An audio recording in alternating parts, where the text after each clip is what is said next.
विश्वनाथ गुरुङ। अनि तपाईँ किन रोइरहनु भए? जाडो भएर। अनि तपाईँले लुगा पाउनु भएन है? खाना खानुभयो कि नै? छैन। अनि अब तपाईँ कति कक्षामा पढ्नुहुन्थ्यो? 5मा भने पछाडि अहिले स्कुल जान पनि तपाईँ पाउनु भएको छैन? तपाईँले आफू एउटा बच्चा भएको हिसाबले तपाईँले के भन्नुहुन्छ? केही पनि भन्दिनँ म।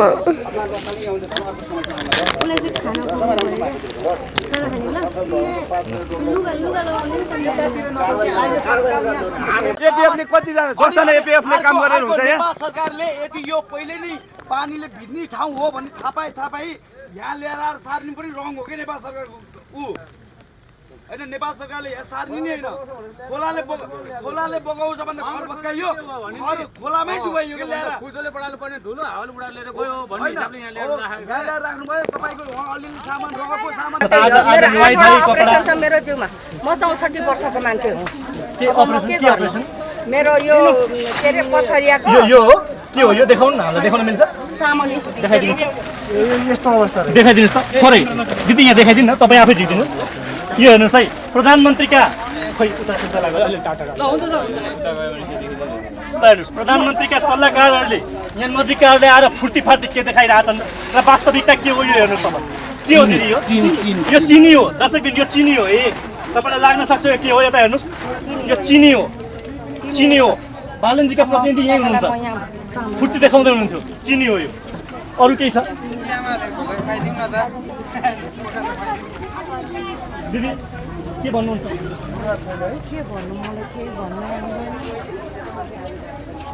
के भन्न चाहनुहुन्छ बालनजीले केही यता हेरौँ हस् दर्शकबिन यो हेरौँ यो दृश्य कसको मन विक्षिप्त हुँदैन कसको मन विक्षिप्त नहोला यो दृश्य हेरेर यस्तै चामल यति छ उहाँले यो पकालेर खानुहुन्छ कि भनेर ल्याएको मैले अर्को त हुँदै नहुने माटो भयो बल्ल सबै बाढी पसेर हिँड्दै यहाँ बसौँ एकछिन बसेर उठ्नै यो दिदी तपाईँले यो धोएर राखेको धोएर खाने भनेर यो धोएर राख्नु भएको छ खान सकिन्छ कि भनेर योग्य हुन सक्छ कि भनेर र यहाँ फुर्ती देखाउने मान्छे होइन यो बाढीले भिजेको अब धोएर चाहिँ खान्छु खानुहुन्छ यो चामल अब के गर्नु सकिन्छ के गर्नु त मर्नु भन्ने त बौलाउनु हेर्नुहोस् मर्नुभन्दा बौलाउनु बेस रे भक्तपुरको मान्छे हौ उता काठमाडौँमा ल्याउने अनि काठमाडौँ मान्छे त भक्तपुरले ल्याउने त कोहीले त एक दुईवटा यसो अर्काको भाँडा मोलेर काम गरेको थियो त्यो पनि टुट्ने भयो नि त त्यो ठाउँमा कहिले जाने हामी यस्तो दिदी कसैलाई त लगिसक्यो नि त माथि ऊ यहाँ लगेको हो यहाँ होइन भएर फर्किनु सक्छ के थुनेर लाग्छ तिनीहरूले यो यत्रो सामान जोगाउनु परेन तपाईँको सामानको माया हुँदैन एउटा यत्रो कुखुराको चल्ला त अब मेरो भनेर कुकुरको बच्चा पालेपछि मेरो भनेर त हिँड्नुपर्छ भने कम्ती सामान छ त यहाँ एउटा घरको अनि बिहान पनि एकचोटि फेरि लगेर अनि फेरि यहीँ ल्याएर छोडिदियो भन्ने कुरा आयो बिहान त थुनेको भन्थ्यो हामीले यहाँ गिरिबन्दिरीको खोइ के छ को मान्छे आउनु भएको थियो चिन्दैन मलाई न मन्त्री हो न तन्त्री हो अनि हामीले पनि उसलाई यहीँ थुनेर राखिदिएको त्यो मान्छे नछोडेसम्म यहाँ उ गर्दैन भनेको छोड्यो होइन भने मान्छे त्यहाँ लगेर थुनिन्छ अनि सामान यहाँ राखिन्छ मान्छे त त्यो मान्छे आइहाल्दैन आउँछौ भइहाल्छ नि हामी त्यहाँ लगेर चाहिँ किन थुने रहेछ खाजा खाने भनेको खाजा त के हो यत्रो खोइ के सेतो यत्रो दिएको थियो त्यो खाजा पनि चिन्दैन हामीले कहिले देखेको पनि छैन हामीले लट्टु कहिले खाएको पनि छैन पेँडा खाएको पनि छैन गोलमरे थाहा छैन म त त्यो मैले जिन्दगीमा खाएको पनि छैन हामीले खाने भने बरु ढेँडो खान्छ सिस्नो खान्छ अति त्यस्तो यत्रो के पाकेर दिएको थियो यत्रो पाकेर के हो थाहा छैन त्यो म त एउटा ल्याएर दिएको थियो हाम्रो मान्छेहरूले सबै यतैतिर फाल्दै थियो अब त्यो सधैँ खाने भयो तपाईँहरूलाई खुवाएको खाना अनि बच्चाहरूलाई दिएको डाइपर पनि यो त सरकारले दिएको होइन रहेछ नि त सबै संस्थाले दिएको यिनीहरूले कहाँ दिन्छ हौ 21 दिनसम्म नगरपालिकाले खाना खुवाएको थियो अब दिनु सक्दैन सुकुम्बासीले भनेर 21 दिनमा स्वाटै निकालेर गयो त्यहाँबाट हामीले अनि यहाँ एक दिन खाना दिएन हामीले यहाँ आन्दोलन गऱ्यो त्यहाँबाट भोलिबाट संस्था बोलाएर खुवाएको हामीलाई अनि त्यहाँबाट अहिले त्यो संस्थाले खुवाइरहेको छ कुन संस्थाले खुवाइरहेको छ शान्ति सेवा भन्नेले औषधि पनि मलाई महिनाको 5000 चाहिएको थियो औषधि पनि दिइरहेको छ उहाँले नै अनि असिन्जन चाहिँ अब मैले होइन अब यता उता गरेर अस्ति एकपल्ट भर्यो असिन्जन चाहिँ अब त्यहाँ पनि अब अनि यहाँ त बच्चाहरूको लुगाहरू सबै बगाइदिएछ अनि बुढो मान्छेहरूको हामीले भनेको बिहान 150 वटा सुरुवाल मात्रै लगाइदियो होइन ल्याउनु हाम्रो रातभरिको जिउको लुगा जिउमै सुक्यो भनेको अहिलेसम्म केही नल्याएको एक अरे लन्डङ आएर गरेर कसले पत्याउँछ जस्तो गरेर त्यतिकै आएको न एक जार पानी ल्याइदिनु न एक बोतल पानी ल्याइदिनु न एउटा लुगा फेर्ने ल्याइदिनु हाम्रो जिउको लुगा 12 बजे रातिदेखि हाम्रो जिउमै सुक्यो हाम्रो। त्यो गृहमन्त्रीको मान्छे आएर अनि त्यस पछाडि मसँग चाहिँ धेरै पैसा छैन, म एकचोटिलाई चाहिँ कपी किताब किनिदिन्छु बच्चाहरूलाई पर्दैन, उहाँले किन्नु पर्दैन। स्कुल त छैन, के किन्ने त? कहाँ पढ्ने? ऊ त्यो रुखको फेदतिर गएर पढ्ने? के को त्यो पढाइ खोइ त? अहिलेदेखि हाम्रो बच्चा पढ्नु नपाएको, कहिले ऊ त लान्छ भन्छ, कहिले कता लान्छ रे, तिमीहरूलाई कहिले ऊ त कता के रे, ऊ यता तरकारी बजारतिर लान्छ रे, आज त भन्दा कता खरिबोर कता लाने रे, भक्तपुरमा यत्रो काठमाडौँ जिल्ला चाहिँ कुहिएको हामीलाई। हामीले बिहान बेलुका एउटा टोइलेट सोइलेट ऊ त्यहाँ गएर भत्केकै ठाउँमा गएर त लटेको सागसब्जी ल्याएर खान्थ्यो, त्यही ठाउँमा गएर चाहिँ अर्काको भाँडा मोलेर खाइराख्थ्यो हाम्रो दिदीबहिनी। अनि तपाईँहरूलाई चाहिँ एक ठाउँबाट अर्को ठाउँ सारेको सारे गर्दा अब तपाईँहरूको काम पनि छुट्ने, बच्चाहरूको भविष्य पनि बिग्रिने भयो नि त। बिग्रियो, उनीहरूको सुत्ने नै बुद्धिमानी के धेरै पढ्नेहरूको। आज हामी नपढ्नेको बुद्धि छ बरु। अब उनीहरूले हिँड्यो भने हामी जाँदैन, कहीँ पनि जाँदैन। लिखितमा थाहै व्यवस्था हुनु पर्यो, अनि मात्रै जाने। मर्ने भने यहीँ मर्दिने, प्यान त्याग्ने पनि यहीँ त्याग्ने। अब आधा कुरो ऊ त्यहाँ लगेर राखेछ, अब त्यही हो, आउजाउ गरिराख्ने। मेरो नाम चाहिँ हरिमाई जिम्बा, म चाहिँ थापाथली बस्तीबाट हो। अब म त्यहाँको भोटर थियो। अब मैले भोट हालेको त्यहाँनिर 4 पल्लो कि 5 पल्लो भएको थियो। पहिले पुरानो दललाई दिएको थियो, यसपालि चाहिँ नयाँलाई दिएको मैले भोट। के गर्नुको लागि? कुम्लो बगेर जानुको लागि। यसपालि नयाँ युवा केटाले केही न केही गर्छ भन्थ्यो, घाटमा ल्याएर जिउँदै राख्यो। तर मरोस् भनेर ल्याएको होला, हामी मरेन, बाँचेको छ। तर मर्दैन होला, मऱ्यो भने लास नउडाउनु, यही सरकारले जिम्मा देऊ भन्छु। पोलेर खाऊ, अलिअलि मासु त होला, छालो छ मेरो। त्यही 15 दिनमा चाहिँ व्यवस्थापन गर्छु भनेर यहाँ ल्याए। 3 महिनासम्म यस्तोको यस्तै छ, बच्चाहरू सबै बिरामी छ, 2 महिनाको बच्चा पनि कालो चस्मा कालो घुमाउनु कुर्सी, अनि अरूलाई सिसा खोल्नु लाउने सेतो सिसा हाल्ने, उसलाई कालो सिसा त्यो आँखै देखेको छैन। त्यो कति दिनलाई हो थाहा छैन। कुनै दिँदा उसको हाम्रो पनि दिन आउँछ होला नि त। भोट हाल्ने मान्छे हामी नै हो, उसको परिवार, उहाँको श्रीमतीले, आमा बाउले भोट हालेर जितेको त होइन, हामी जस्तोले हो भोट हालेर जितेको। हामी चाहिँ त्यही भन्छु, व्यवस्था गर्नुपर्छ। व्यवस्था गरेन भने ठाउँ छोड्दिनँ।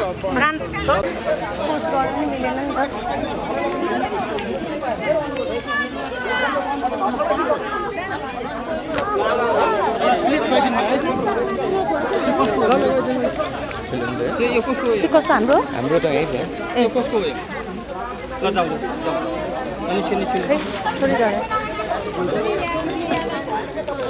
त्यो बच्चाहरूले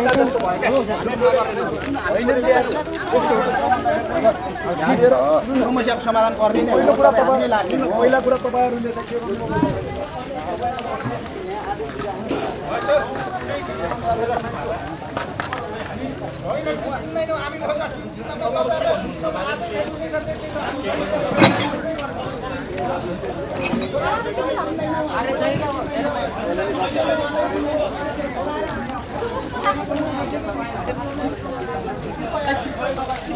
राति 12 बजे चाहिँ पानी चाहिँ लगभग 4-5 फुट पानी आयो र अहिले अवस्था अत्यन्तै क्रिटिकल, अत्यन्तै गाह्रो अवस्थामा छ।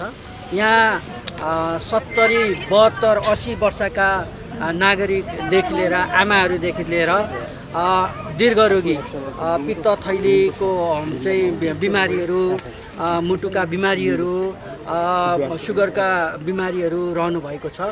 र अहिले चाहिँ ओजस्वी भन्ने एकजना के अरे गृह मन्त्रालयको प्रतिनिधि आएको भनेर उहाँले पटक पटक यहाँका नागरिकहरूलाई एकजनालाई 82 वर्षको आमालाई तपाईँलाई जागिर दिन्छौँ, तपाईँ यहाँबाट निस्किनुहोस् भनेर फकाइ फुल्याइ गरिराख्नु भएको छ। यो कहाँबाट किन यस्तो भइरहेछ मलाई थाहा छैन।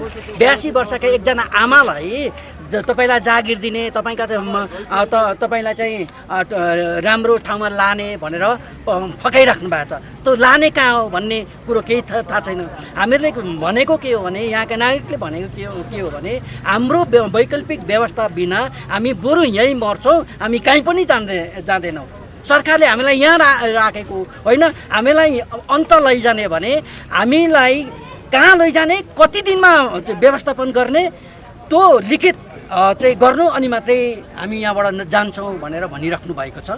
हाम्रो त्यही नै कुरा हो समग्र यहाँका नागरिकको सबै। तर यहाँ त तपाईँहरू बसिरहँदाखेरि फेरि डुबान पर्ने सम्भावना छ, तर सरकारले त अलिक व्यवस्थित यो भन्दा नहुने आमाहरू, यहाँका आमाहरू, यहाँका 82 वर्षका आमाहरू बरु हामी मर्छौँ, यहीँ चाहिँ मर्न तयार छौँ, सरकारले अर्को व्यवस्था नगरेसम्म।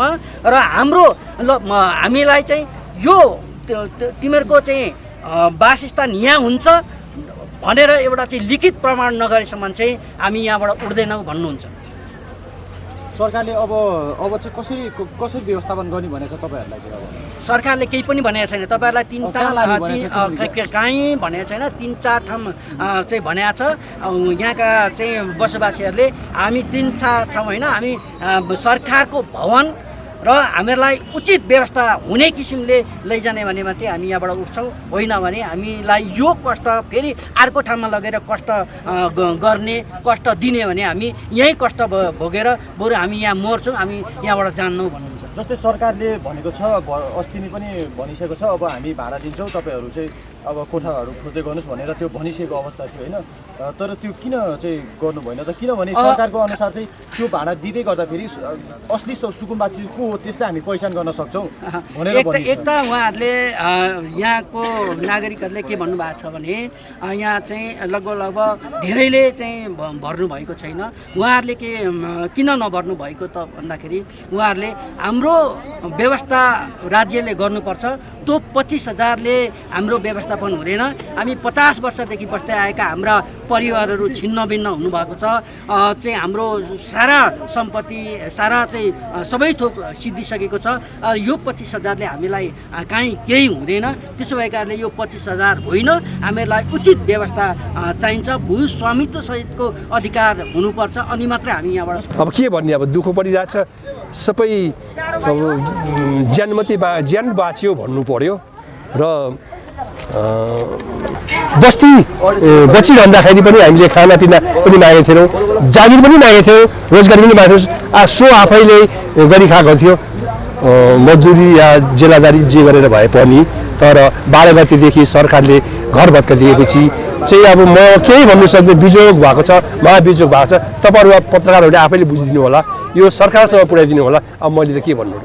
तपाईँलाई अब व्यवस्थापन गर्ने भनेर लिएर जाँदैछ, के लागिरहेछ तपाईँहरूलाई? व्यवस्थापन गरिदियो भने राम्रो। अब के गर्ने त, अब यति बेला दुःख परेको बेलामा कसले के खानिदिन्छ, कहाँ लगेर राखिदिन्छ भन्ने आशमै त हो। अब सरकारले गरे पनि राम्रो। अहिले त अस्ति केही 1 महिना अगाडि कसै संस्थाको आशमा नि बसेको थियौँ। यही छ, म अहिले केही बोल्नु सक्दिनँ बाबु, बिजोग भएको छ। मैले यही भने है त, सरकारसँग तपाईँहरूले पत्रकार मित्रहरूले सरकारसँग यो सबै के अरे यो बिजोग भएको चाहिँ तपाईँहरूले भनिदिनु पऱ्यो सरकार पक्ष। हामीले भनेको सुनेन, सुकुम्बासीले भनेको सुनेन, बरु सञ्चार माध्यमबाट भनिदियो भनेदेखि सुन्छ कि भन्ने मैले अनुरोध गरेँ। हो त, धन्यवाद। एसेसमेन्ट हो, एसेसमेन्ट हो। दिनमा म के भन्छु भने यदि त्यो खोला किनारमा कसैको ज्यान गएको भए पनि तपाईँले गएर प्रश्न सोध्नु। तपाईलाई म एउटा सोध्छु के तपाईलाई? होइन होइन, एउटा कुरा सोध्छु के? पहिला मेरो कम्प्लिट गरेर क्वेशन कम्प्लिट गरेर आन्सर कसरी दिनुहुन्छ त? क्वेशन कम्प्लिट गर्न दिनुस् न पहिला। क्वेशन त कम्प्लिट गर्न पाउनु पर्यो नि, मैले पाउनु पर्यो कि परेन? परेन। सुन्नु न कुरा, म अभियान त यो सुकुम्बासी आन्दोलन 2 दिनदेखि 2 महिनादेखि लड्दैछु। पत्रकार मात्र होइन, पत्रकार सुन्नु न, क्वेशन आन्सर होइन कि हाम्रो भित्र नागरिकको अनिवार्य दिन्छ, नागरिकको दिनु पर्दैन। तपाईँ किन रहनु भएको छ पत्रकार? आन्सर दिनु न, तपाईँ किन रह, त्यो आन्सर दिनु न त। मैले तपाईँलाई प्रश्न सोध्छु, मैले प्रश्न डराउनुहुन्छ त? सक्दैन, बालिन साले दिन सक्दैन, तपाईँले के दिन सक्नुहुन्छ? 2 महिना अगाडि आउनु भएको थियो, मैले सोध्दैछु। 2 महिना अगाडि 2 वर्ष अगाडि तपाईँको यहाँनिर जुन बाढी गएको थियो नि, यो होल्डिङ सेन्टरमा तपाईँ आउनु भएको थियो, तपाईँ म आएको थिएँ, मैले खाना खाएको थिएँ यहाँको जनतालाई, तपाईँले देख्नुभएको जनतालाई। उहाँहरूले राति र साँझ हामीले खाना खाथ्यौँ, त्यो खाना हामीले पनि खाथ्यौँ। तपाईँ आज किन आउनु हुँदै हुन्छ? त्यसरी किन आउनु भएन? आज तपाईँ एसेसमेन्ट देखेर भन्नुहुन्छ, नै मैले पनि एसेसमेन्ट देखेर भन्नुहुन्छ। त्यतिखेरको बाढी कति गएको थियो, के गएको थियो हामीलाई थाहा छ। सुन्नु न, तपाईँ एसेसमेन्ट देखेर भन्नुहुन्छ। तपाईँ जुन हिसाबले अभियन्ता भन्नुभयो, जुन नियतले आउनु भएको छ, जुन नियतले होइन, 3 महिनादेखि आन्दोलन, वैशाखको 14 गते सबैभन्दा पहिलो आन्दोलन त हामीबाट उठाएको हामीले हो। बुटलको सबैभन्दा ठुलो आन्दोलन सुकुम्बासीको उठाएको हामीले हो। तपाईँ प्रश्नको सुन्न हो कि उत्तर दिनु? म सोध्न आयो, तपाईँ प्रश्न सोध्न हो। ल सोध्दैछु त, भन्नु नि आन्सर। तपाईँ 2 वर्ष आउनु भएको थियो अगाडि, किन आउनु भएन?